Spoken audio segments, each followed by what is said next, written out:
Today we're gonna talk about a very handy add-on that can level up your scene and environment in a very short period of time and offers an easy method to add a crowd to your scene instead of manually adding people one at a time. So, Horde is a Blender add-on that helps you add a crowd system to the scene automatically, simply and rapidly in order to enhance the details in your scene and produce cool looking renders. It is difficult to achieve this result in Blender because you have to either manually add people one at a time, place them randomly, texture them, etc. Or you can create it with geometry nodes, but this requires a large and complex node system and a ton of assets before you can even begin. However, with Horde, adding crowd is sped up and simplified because it only takes a few clicks to create and customize the crowd system.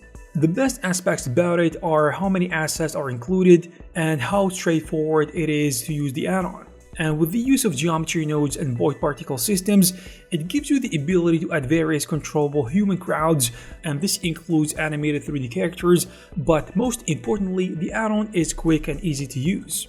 Once you have installed it, you will discover a new tab in the M panel. This tab is simple and straightforward. You can bring life to your scene instantly by following these 4 next steps. First, you need to select the genre of crowd assets that you want to be instant on your system.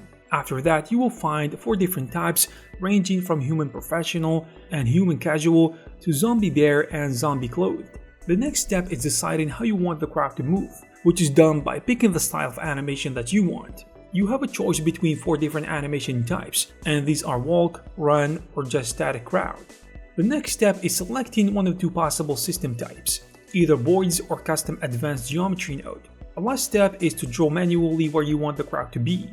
On a side note, you can work with the add-on comfortably when you can add a small crowd. But once you start adding more people, you will notice that your machine is gonna be lagging, so if you want to work on a large crowd, you will need to have a powerful machine, which makes sense. To sum it up, the add-on is very useful for those who want to work on VFX shots or create 3D animations. It is a great tool for creating crowds with different forms, and it depends fully on geometry nodes in addition to particle systems, so you'll have many parameters and values for you to tweak and customize your crowd as much as you want. Also, the developer is going to work on it further to make it even better in the next iterations and the next versions. If you are interested in Horde, you will find the necessary links in the description. I hope you found this video useful. If you did, please give it a thumbs up. You can also check some of our previous videos. Thank you very much for watching, and I'll see you in the next one.